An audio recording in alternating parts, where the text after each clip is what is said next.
નમસ્કાર મિત્રો, સ્વાગત છે તમારું વિડીયોમાં। તો મિત્રો, પીએમ કિસાન સન્માન નિધિ યોજના, આ યોજનામાં ઓનલાઈન ફોર્મ ભરતી વખતે એક ઓપ્શન આવે છે લેન્ડ રજિસ્ટ્રેશન આઈડી। તો મિત્રો, આ લેન્ડ રજિસ્ટ્રેશન આઈડી શું છે અને તે તમે ક્યાંથી અને કેવી રીતે મેળવી શકો છો તે તમને આ વિડીયોના માધ્યમથી જાણવા મળશે, એટલે વિડીયોમાં છેલ્લે સુધી જોડાયેલા રહેજો। અને વિડીયોમાં પહેલી વાર આવતા હોય તો અમારી આ યુટ્યુબ ચેનલને સબસ્ક્રાઇબ કરી દેજો, સાથે વિડીયોને લાઇક અને શેર પણ કરતા રહેજો। તો મિત્રો, પહેલા તો તમને જણાવી દઈએ કે પીએમ કિસાનનું ફોર્મ ભરતી વખતે જે આ લેન્ડ રજિસ્ટ્રેશન આઈડી નંબરનું ઓપ્શન આવે છે, તે લેન્ડ રજિસ્ટ્રેશન આઈડી એક ખેડૂત ખાતેદારનો જે 7/12 આવે તે 7/12નો એક યુનિક આઈડેન્ટિફિકેશન પ્રોપર્ટી નંબર હોય છે। અને આ નંબર મેળવવા માટે તમારે પહેલા તમારા મોબાઈલ કે કોમ્પ્યુટરમાં કોઈ પણ એક બ્રાઉઝર ઓપન કરી લેવાનું રહેશે। ત્યારબાદ તમારે ત્યાં ગૂગલમાં એનીરોર સર્ચ કરવાનું રહેશે। જેવું તમે ગૂગલમાં એનીરોર સર્ચ કરશો એટલે તમારી સામે પહેલી જ એક વેબસાઇટ આવશે, એનીરોર ગુજરાત સ્ટેટ પોર્ટલ, તેના ઉપર ક્લિક કરવાનું રહેશે।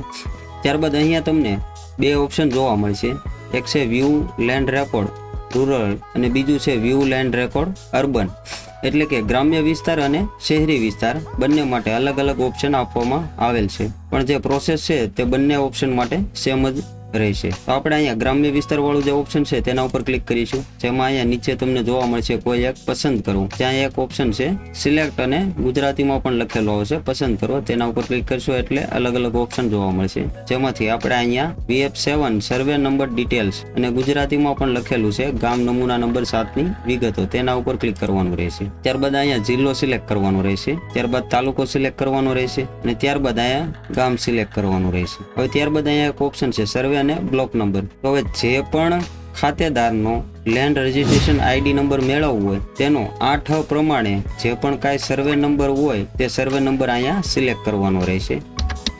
સર્વે નંબર સિલેક્ટ કર્યા બાદ નીચે અહીંયા કેપ્ચા કોડ એન્ટર કરવાનો રહેશે અને તે કેપ્ચા કોડ એન્ટર કર્યા બાદ નીચે અહીંયા ગેટ રેકોર્ડ ડિટેલનું એક ઓપ્શન જોવા મળશે, તેના ઉપર ક્લિક કરવાનું રહેશે। ત્યારબાદ તમારી સામે 7 નંબરની ટોટલ વિગત પેજ ઉપર જોવા મળશે, જેમાં તમે અહીં જોઈ શકો છો UPIN એટલે કે યુનિક પ્રોપર્ટી આઈડેન્ટિફિકેશન નંબર। તો મિત્રો, આ છે એ લેન્ડ રજિસ્ટ્રેશન નંબર જે તમારે પીએમ કિસાનના ફોર્મમાં એન્ટર કરવાનો હોય છે। તો આ રીતે તમે આ લેન્ડ રજિસ્ટ્રેશન આઈડી નંબર મેળવી શકો છો।